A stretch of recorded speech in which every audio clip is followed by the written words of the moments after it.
Happiness. Who doesn't want it? But why does it sometimes feel so out of reach? I'm not an expert, nor am I some enlightened master. I'm just someone who is obsessed with this topic, to the point that I spend time every single day learning about it. If something promises to bring joy or ease suffering, I can't help but dive in. I observe, I read, I talk to people, and I learn from those around me. And when I find something that truly works, I can't help but share it. Because who knows, it might help someone else too. So what I'm sharing today isn't some absolute truth or profound philosophy. These are just experiences, personal reflections. Think of this as a conversation among those who are also on a journey to find a more meaningful life. You've seen today's title, right? Behind a happy person on social media. It sounds interesting, but I have a question. Someone who looks truly happy on social media, are they really happy in real life? Maybe they are, maybe they aren't. But among the people I've known, underline I've known, unfortunately, their real lives are not as glamorous as they appear online. Don't jump to any conclusions yet. Let me first explain the context. I'm someone who loves to travel, loves to talk, and loves to connect with people. I'm also fortunate to have good communication skills, so during my trips, I often strike up conversations with strangers. Many times, I've been able to gain their trust, and they've felt comfortable opening up to me. At first, people always keep a certain distance, cautious and reserved. But after a while, when their guard comes down, they begin to reveal their true selves and share their real lives with me. And you know what? Most of these conversations carry a tone of deep emotional expression. And when people open up, they rarely talk about happy things. It's mostly worries, concerns, sometimes even pain about family, work, health, and the uncertainties of life. After these conversations, we usually stay in touch. It's a very normal thing. We add each other on social media, Facebook, Instagram, Zalo, WhatsApp, whichever platform is convenient, we connect to keep in touch. And as a habit, whenever I add someone new, I often take a quick look at their profile, not to judge or scrutinize, just to understand them better and gather material for future conversations. I do it with a completely natural mindset, without any preconceived notions. But then, something hit me. I realized that almost every single person I had talked to, and this list spans many years, not just recently, had one thing in common. Their online lives looked too happy. The worries, pressures, and anxieties they had confided in me were nowhere to be found on their profiles. Instead, I saw pictures of vacations, yoga sessions, fancy coffee shops, deep philosophical quotes, gratitude-filled captions, and picture-perfect moments of life. I couldn't help but wonder, if this was truly their reality, then why in private conversations did they constantly talk about their struggles? This contrast made me think deeply. I once asked someone about it, and even she was surprised. Oh wow, why does my account only show beautiful things? I didn't even realize it until you mentioned it. And thanks to that question, we ended up having a much deeper conversation that night. I didn't share many opinions, I mostly just listened. But in my mind, so many thoughts were racing. I wanted to analyze, to understand the reason behind this phenomenon. As time passed, I let those thoughts settle. Then this morning, as soon as I woke up, everything suddenly came back to me, and I realized I may have found a few answers to this question, and that's why I want to share this with you today. I hope you understand the context I'm talking about. The first thing I've realized from the people I've interacted with is that they post beautiful things on social media as a way to affirm their self-worth. Even if their daily lives may not be happy, exciting, or even fulfilling, they still occasionally post something fun, humorous, or lucky to make themselves feel better. Honestly, I completely understand this, because I used to do the same. I'm not special or different from anyone else. I've just come to recognize that this tendency exists in most people. But here's the issue. The habit of only sharing the good parts of life on social media can actually make us feel lonelier. I don't deny that posting a beautiful travel photo or a joyful moment often brings in a flood of positive comments and congratulations. Wow, congrats, that trip looks amazing. What a gorgeous photo. These compliments are certainly uplifting, but they have nothing to do with the real struggles you might be facing in your daily life. And if you think about it, one of the clearest signs of loneliness is feeling like no one truly understands what you're going through. The irony is that when we selectively share only the good moments, we attract congratulatory messages and positive reactions, but not the kind of support we actually need. We don't receive messages like, "Hey, you seem a little down today," or "Are you doing okay?" because no one ever sees that side of our lives. And so, despite hundreds of notifications and dozens of compliments, we still feel lonely. Now, I'm not encouraging anyone to constantly complain or post negative things online. That will only push people away. What I want to highlight is the unintended consequence of sharing only the most glamorous parts of life, and how this connects to the reality of those who are truly struggling. The more we filter what we show, the more disconnected we feel, because the things we need to share the most never make it into our online conversations. The second question is, why does someone who looks incredibly happy on social media seem miserable in real life? From my perspective, we are gradually becoming content creators for our own lives, unintentional content creators. Ask yourself this: when you post something online, how do you want others to see you? Most of us want to be perceived positively. There's nothing wrong with that, but it subconsciously makes us operate like real content creators. The only difference is that we're not getting paid. Our only reward is attention and validation from others. So how do we get people's attention? We have to curate the most beautiful, impressive moments. When we travel, take photos, or record videos, we're no longer just capturing memories for ourselves. We're thinking about what our online friends will like and how they will perceive us. And in doing so, we gradually lose connection with our true selves. Instead of simply enjoying a beautiful moment, we're busy thinking about the best camera angle, the most captivating caption, the wittiest way to respond to comments. A single photo might take hours to edit, not so that we think it looks good, but so that others do.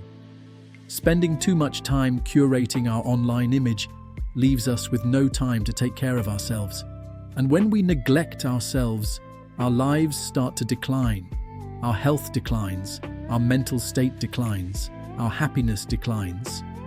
That's why, in real-life conversations, we sometimes see exhausted faces behind what appears to be a dream life on social media. Think about it.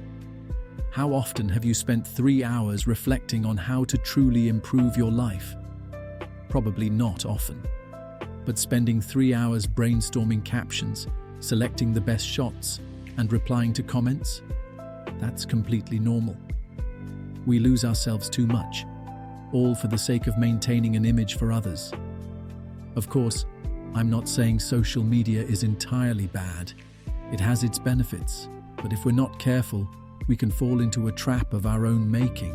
I believe there are 3 ways people engage with social media: playing on social media, living on social media, and disappearing from social media. Some might argue that working on social media is another category, but in reality, for those who work online, it's difficult to separate work from life, as they spend a significant amount of time on these platforms.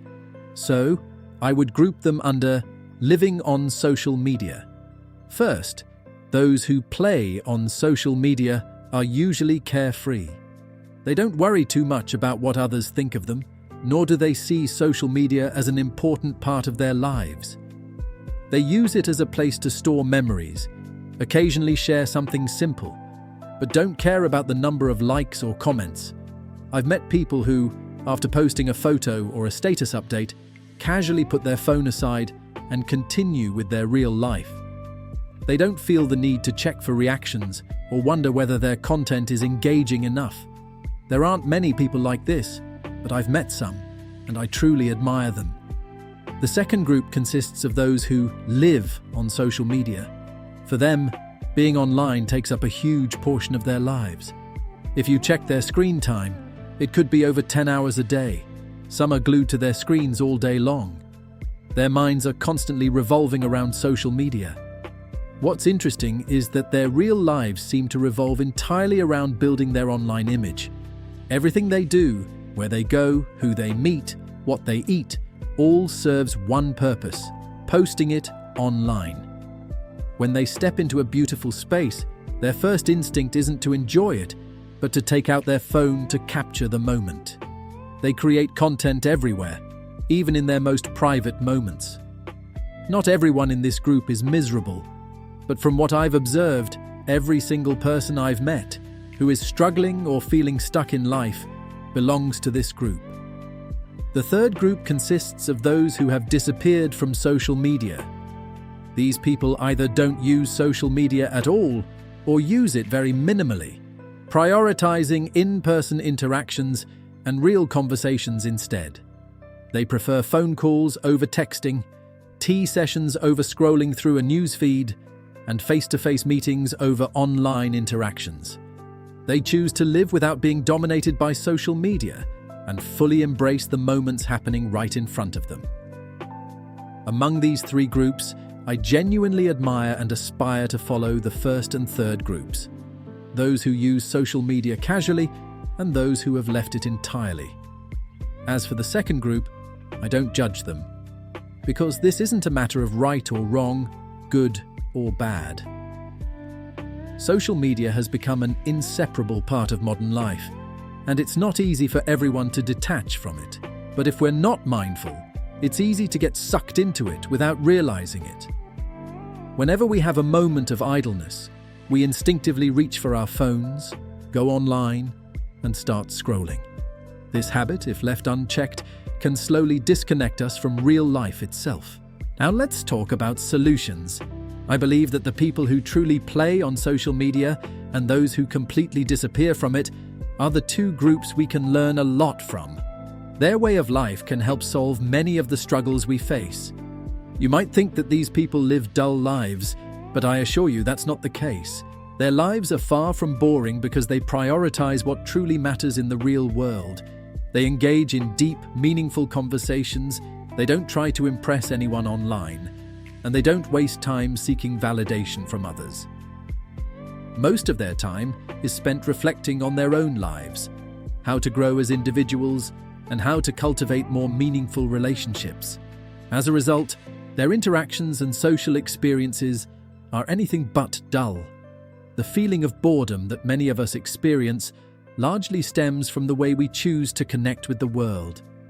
If most of your interactions take place on social media, where everything is fast-paced, surface level, and lacks depth, then feelings of loneliness and emptiness are inevitable. However, when you spend time with people who don't try to impress you, who have no ulterior motives in their interactions with you, those connections become healthier, more authentic, and help alleviate loneliness. The lifestyle of these two groups, those who use social media selectively and those who have completely stepped away from it, can offer us valuable lessons for overcoming many struggles in life. Moreover, these people preserve their energy and stay more true to themselves. I've noticed a common pattern. The sadder or more bored people feel, the more they tend to post on social media.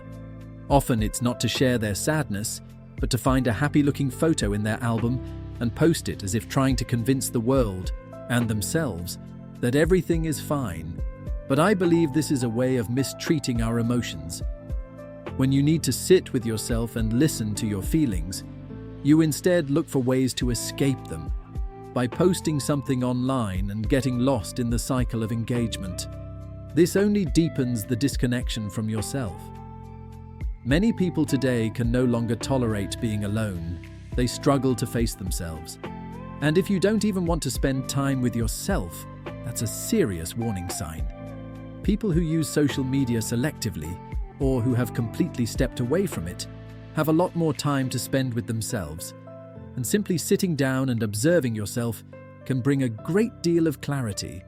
When you take the time to listen to yourself, you gain a better understanding of your tendencies, personality, and thoughts.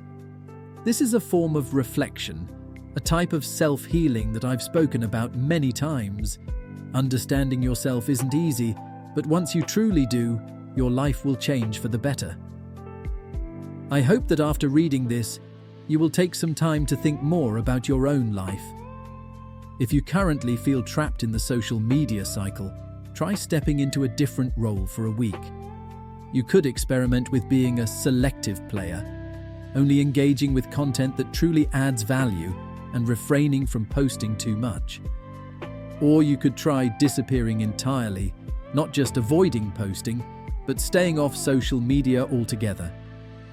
When you don't have an account, when you stop checking updates or consuming news about others, you'll find yourself with much more time to focus on your real life. You can go places, take photos just for yourself rather than for social media. You'll become more open-minded, prioritize more fulfilling experiences because your mind will be clearer, free from the distractions of the digital world. Everything will start to make sense and you'll feel happier. One day, you'll realize that your life has regained its balance, no longer chaotic and overwhelming like before. I know that many of you are struggling with mental health issues, spending the entire day doing nothing but scrolling on your phone. You feel trapped in that cycle and can't break free.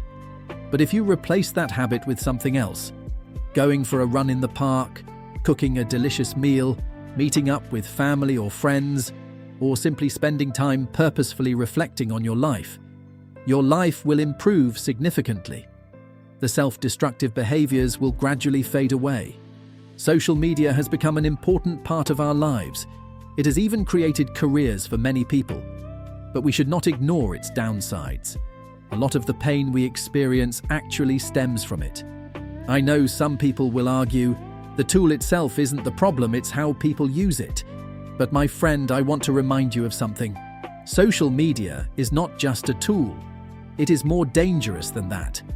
It is an addiction. A knife can cause harm, but you don't get addicted to a knife. A cigarette, on the other hand, creates dependency. Social media is the same way. Think deeply about this. Thank you for taking the time to listen. I hope you make better choices for your life. Goodbye, and see you again.